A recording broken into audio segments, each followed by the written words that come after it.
سوا. اليوتيوب. ها؟ يوتيوب تصور لي يعني. بس مباشر. المهم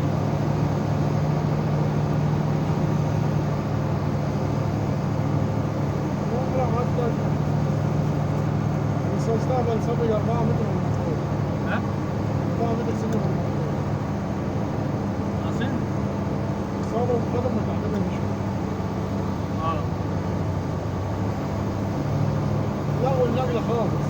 لا والله. والله ما دروش بالنقلة لغوا النقلة كده ما جاتش. اه المهم النقلة صح ولا لا؟ أنا العيال بتوع اللي في السينما أنا عارفهم من صحابي. وأنت الواد اللي ناوي المصلحة اللي أنت فيه صح.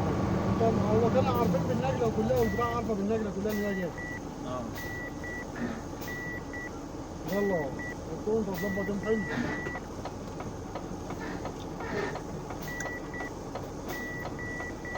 استنى. أنا هجيب لك إيه يا بنات وتدخلها نقلة ما يكونش فيها حد. ولا ماشي.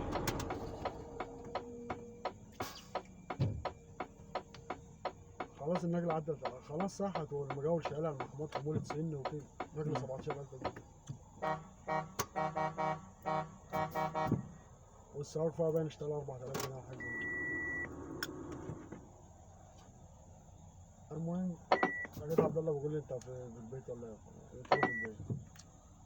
قال لي المصلحة أنت كنت بتقول عليها أنت هتدفع كام؟ قلت له أنا هديك 1000 جنيه. قال لي هواني لوحدي هنا في اللي بستلم ومفيش بتاع أمن أساسا على العيال بتوع العرب اللي بره. قلت له فاهم الولا؟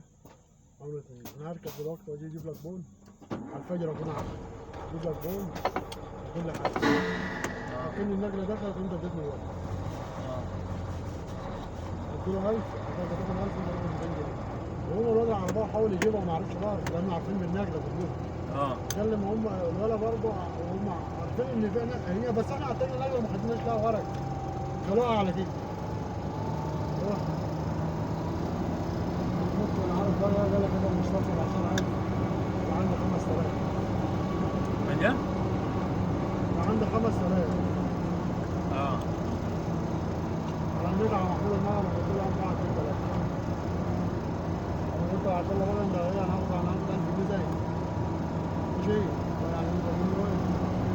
لو كلامك انا هاخد 2000 جنيه. طبعا محمود هو مالوش خبره معاك.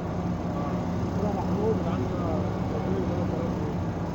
وهروح دلوقتي اديله البنات بتاعتنا ماشي واجيب لك كل النت. انا عبارة قال لي 3500 جنيه.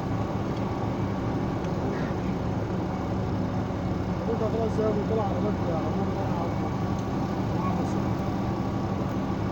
قلت له عمك عمل السكري يا ابني